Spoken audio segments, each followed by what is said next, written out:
for decades. I mean, think about it. We're coming up on the 100th year anniversary of Superman's creation, not too terribly long in the future. And shortly after that, Batman's 100th year, and you look at their last 100 years of the character. Yes, I've said this before. Yes, it's true. When the character was first created, some little things changed. He suddenly began to fly instead of just leaping tall buildings in a single bound. The addition of the Kents came into the thing and stuff. That's the character finding its footing in culture. That's the society. That's the public saying, this is what we like about what you're doing. This is what we want you to change slightly. This naturally, organically happens anytime a new story, anytime a new piece of fiction, if it's going to become cultural mythology, it goes through a little mini phase like that. Superman did it. Batman did it. It's common. But once the characters solidify into what culture wants them to be, Superman remained remarkably the same for decades. It's not until 2011 when Dan DiDio finally got his way and got to muddy up and dirty up the DC universe with the New 52 and finally make it like the much cooler Marvel he had grown up with. And he was always embarrassed of DC because it wasn't cool and gritty like Marvel. The man had issues.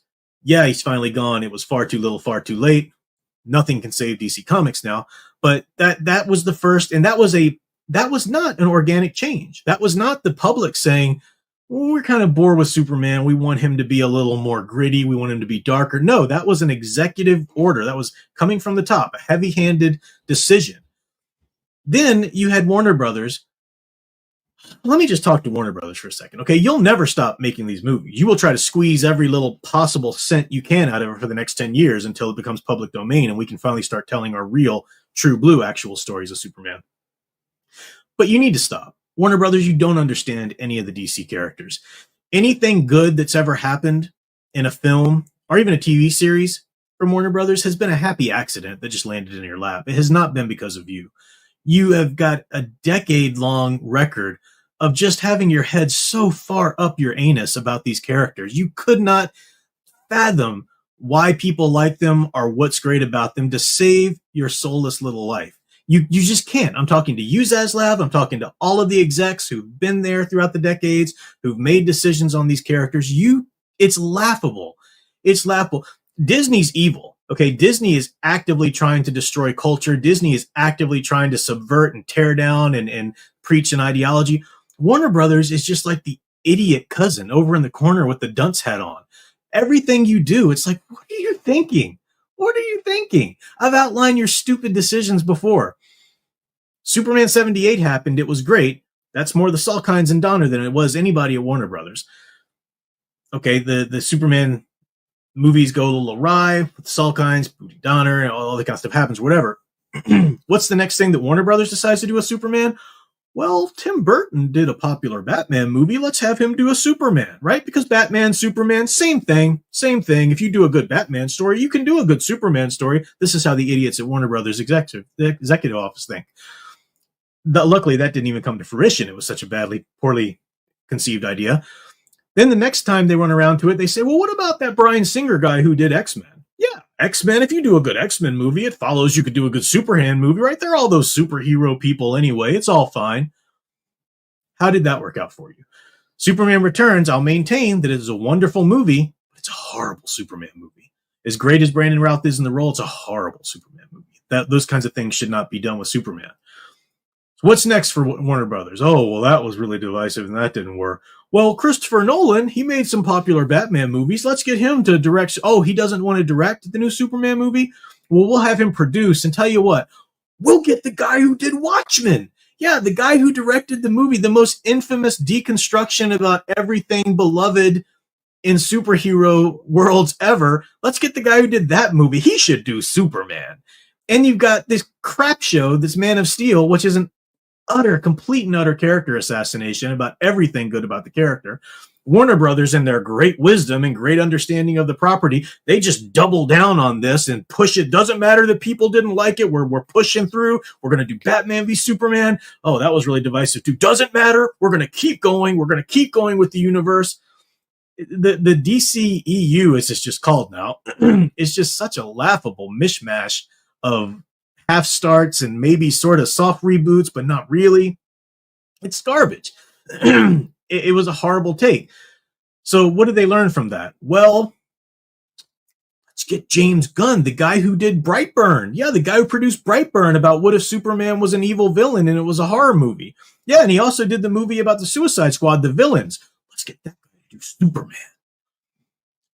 I don't know what you're smoking in that Warner Brothers executive room, but the brain cells, I can count your brain cells on one hand. You are all idiots. And I'm being charitable by calling you idiots, because the fact of the matter is you're probably just pretty evil too, and you don't care about these characters. And if they get trashed through the mud, and if society loses their great cultural icons, you don't care, as long as you can squeeze out as many pennies as you can until you lose the exclusive rights. And that's coming. That's coming. In all of you who are listening, who are writers, artists, animators, whatever, you've got a little less than 10 years, and that might seem like a long time. It's not as long as you think. Start working on some true blue Superman movies. Now do the research. What's going to come into the public domain technically is going to be the first iteration of Superman. So the most golden age. He's not going to be able to fly. He has to leap tall buildings single bound. I don't think you'll be able to use the Kents, because that wasn't where in the original beginning. So do the research and make sure that you're not, I know that's what I'm doing. I'm already thinking about and working on my own, because that's the only way we're going to get real true blue Superman stories. The Warner Brothers can't give it to us. They're completely incapable. Doesn't matter who they let go, who they bring in. I don't know. Somebody cursed The Office at some point, and they're completely unable to pry their heads out of their butts when it comes to the DC characters. They have no clue who they are. All they can do is bring in some idiot auteur director who wants to give his version of the character. Let me have my take on the character, It's ridiculous. It's ridiculous. So Studio Super said, looking at the plot and reading spoilers, I'm seeing all the things the character does from the trailers and the clips, seeing how he talks like a teen rather than a man. Superman is back. Size. I'm going to talk about that. You're absolutely right. Absolutely right. John Gonzalez says, go conquer Earth and spread your seed. What did Gunn mean by this? Yeah, how are people? And Gunn just brushes that off. Well, no, I needed him to, really emphasize how much he's human, and really wanted to be a human. So that needed to be in there. No, it didn't. No, it didn't. That's just you deciding you could willy-nilly change anything about the character you thought you needed to so that you could find your in to the character. James Gunn hates Superman, okay? He does not like this character. He had to make a version of the character that he could actually be interested in. It's not Superman. Dr. Wise Designs, thank you for the super chat. He said, James Gunn already did the Superman sent as a conqueror shtick in his horror knockoff Brightburn. Exactly. How are people pretending that this is no big deal? People who see this movie and are trying to pretend that great guy Superman's back. Get these people away from me. They are so addicted to new content. And I've had conversations with people when I was talking and pulling out, showing the problems of this movie.